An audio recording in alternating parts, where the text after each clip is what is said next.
The movie opens in a public park where two Mormon missionaries, Sister Barnes and Sister Paxton, are having a conversation about pornography. Barnes comes across as the more experienced one, having converted at least 7 people in the last month. On the other hand, Paxton seems more naive, although she is blindly faithful to her religion. She comments on how she felt sorry for the actress in a pornographic movie that she had seen. They then proceed to visit people who had expressed an interest in their church. After a short time, they come to a house, and Barnes secures their bicycles to a fence nearby. She puts the key in her pocket, knocks on the door, and they soon receive a retired Englishman by the name of Mr. Reed. The two sisters introduce themselves by explaining they came to discuss his interest in the Church of Jesus Christ of Latter-day Saints. Reed appears to be interested, and invites them inside while pointing out to the stormy weather. But the missionaries reveal that for them to enter in,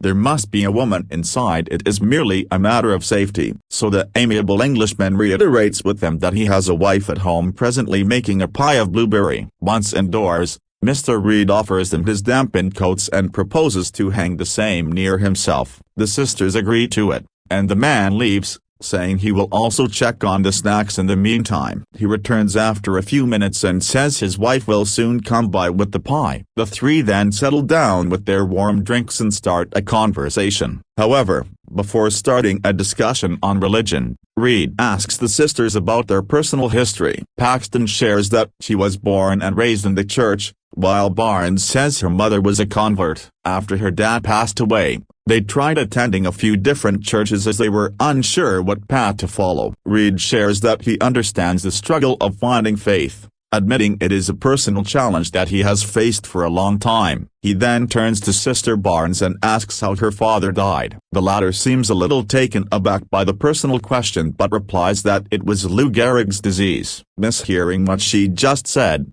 Reed cracks a joke about blueberry disease. He, however, quickly realizes his mistake and explains that he thought Barnes was making a pie-related joke. Paxton tries to salvage the situation by stating that she wants to return as a butterfly after death. This will enable her to stay close to loved ones and she will land on their fingertips as a sign. Despite this awkward moment, Reed changes the subject to religion, initially displaying respect for their faith, but his tone quickly changes as he tackles scandalous topics such as the Mormonism history of polygamy. He explains that actually, polygamy was a spiritual mission meant to help the Mormon people increase after hardship and bloodshed. She adds it was removed from the church because it was no longer needed. But Reed does not let the topic go, although he noticed that the two missionaries were visibly uncomfortable. He doubts the reliability of biblical revelations if the people that propagate these teachings are flawed, sinful humans. Furthermore, Reed asks how anyone can be sure if their religious teachings are true. Paxton calmly answers that she believes her religion because of how it makes her feel. As the conversation progresses,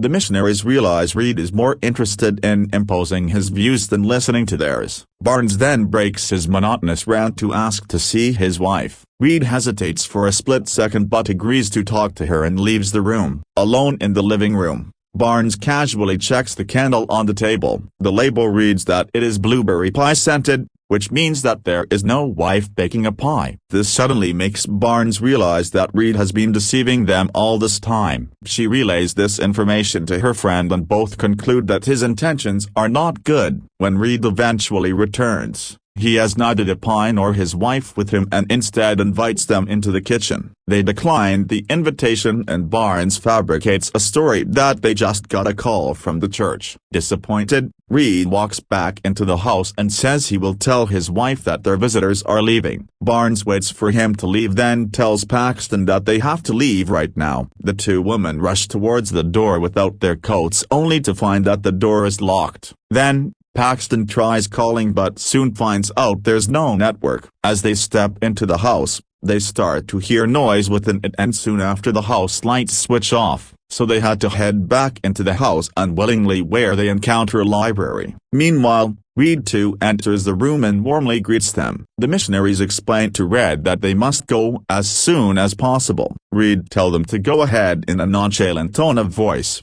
and the women gather up their coats which lie folded nearby. Curiously, The key to their bicycle lock is in Paxton's pocket. When they came in, Barnes had made sure she kept it in her pocket. She then asks Reed to open the door, but he says it is locked because of a timer system. He adds that the front door will not open until the next morning. Reed offers them the back door as an alternative, but they hesitate, sensing something is wrong. They insist on living through the front door, but Reed refuses, saying it is not possible. His tone becomes sinister suddenly and he accuses them of lying about the church call. Barnes insisted it was no excuse, but Reed argued that's impossible. He reveals that the walls and ceilings of the house are made of metal, which blocks any signal. A panicked Barnes asked Reed if he had a phone, but he said he didn't. Frustrated, Barnes tries to get out through the back door but finds that it goes into the basement. She then tries another door, and that one leads into the basement too. Knocked out, Barnes becomes hysterical,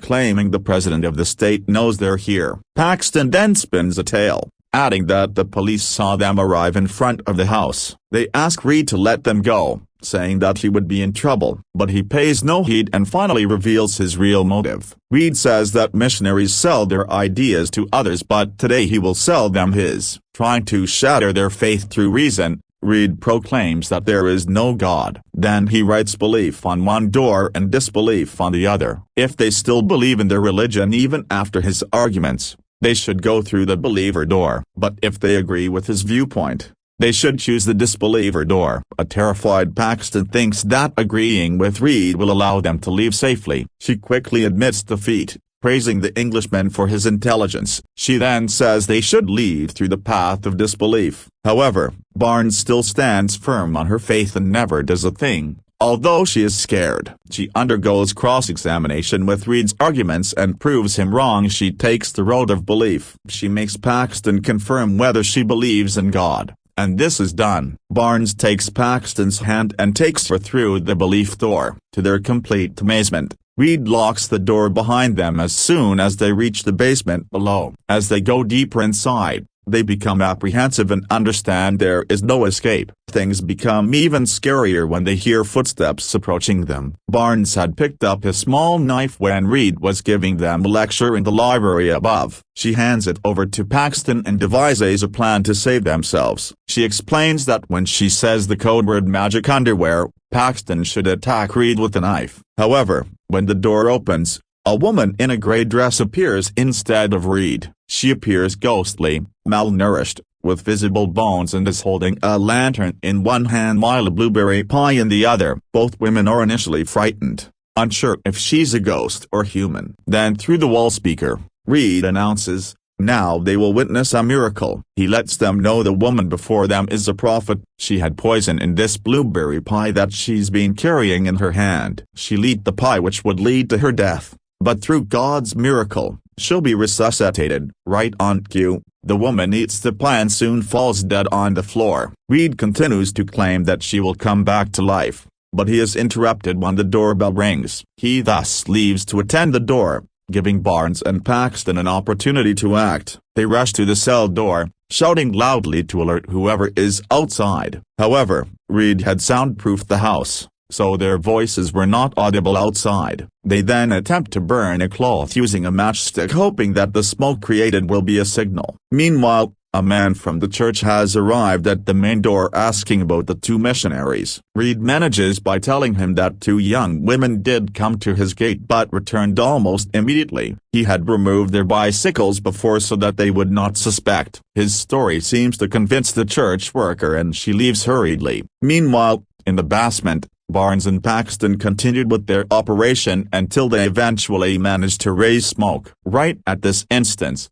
the prophet, who has been dead, suddenly regained life, much to the amazement of the two women. Reed is back a few seconds later, taking the prophet away. He is overjoyed and asks the two missionaries to describe what they just experienced. Barnes, however, realizes that Reed is using psychological tactics to undermine their faith. She refuses to be deceived, stating that what happened wasn't a miracle but merely a trick. This is when she gives the signal to Paxton to act and says the code word magic underwear. But in a shocking twist of events, Reed acts first and slashes Barnes' throat. A terrified Paxton runs to the door, banging and screaming for help, but to no avail. Reed then tries to calm her down, assuring her that Barnes will come back to life. However, when Paxton returns to the basement floor, Reed reveals that Barnes won't be resurrected. He extracts a metal object from her arm, which Paxton recognizes as a contraceptive device. The unsettling Englishman elaborates that what was supposed to be a resurrection had been sabotaged and likens it to a simulation, quoting The Matrix. He states that Barnes had not had any real belief or vision but was part of a programmed system. Reed then cornered Paxton and asked if she believed in miracles or if he was right about the theory of simulation. Shockingly, Paxton begins to comprehend Reed's deception slowly. She states that the simulation was staged and says the so-called miracle is fake. She goes on to describe how Reed staged everything, including the resurrection. When the bell rang and they were distracted, Reed had swapped the prophet with the body double. She had noticed subtle differences in the woman's position and face when she saw her again. She even speculates and moves a table to reveal a hidden basement underneath. Reed agrees that if the body is found there, her theory would be correct. But there is only one way to prove it. She must enter the basement. Determined to discover the truth and escape, Paxton boldly agrees to go in. Reed warns her to step inside only if she wishes to be enlightened about the one true religion,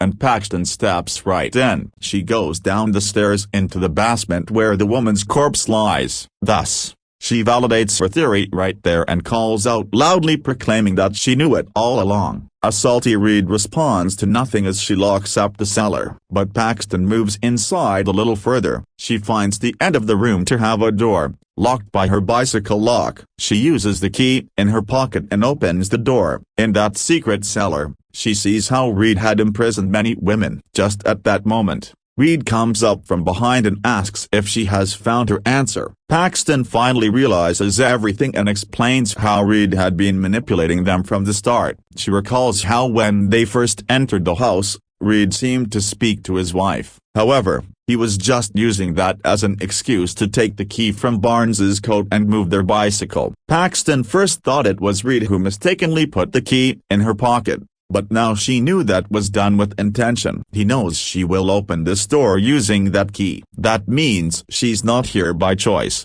but Reed tricked her into this situation for controlling her beliefs. Upon hearing the above, the Englishman acknowledges that his one true religion is control. He confesses that he indeed likes controlling other people, much like religious bodies. Paxton looks around and sees several women held captive in cages. She feels sad for them, but Reed tells her that it was the woman's choices that brought them here. As he continues to bully Paxton, she breaks down and starts crying. Then, all of a sudden, she brings out her knife and stabs him in the neck. Paxton attempts to escape, but the whole house is like a maze. Things get even worse for her when Reed catches up. He stabs her in the abdomen, and they both fall on the floor. As they are bleeding out, Reed tells Paxton to pray for them. The missionary begins praying. Given all the horrible things that Reed has done to her, she clings to her faith and shows kindness and resilience even in such a desperate hour. But just before she could get completed off by Reed,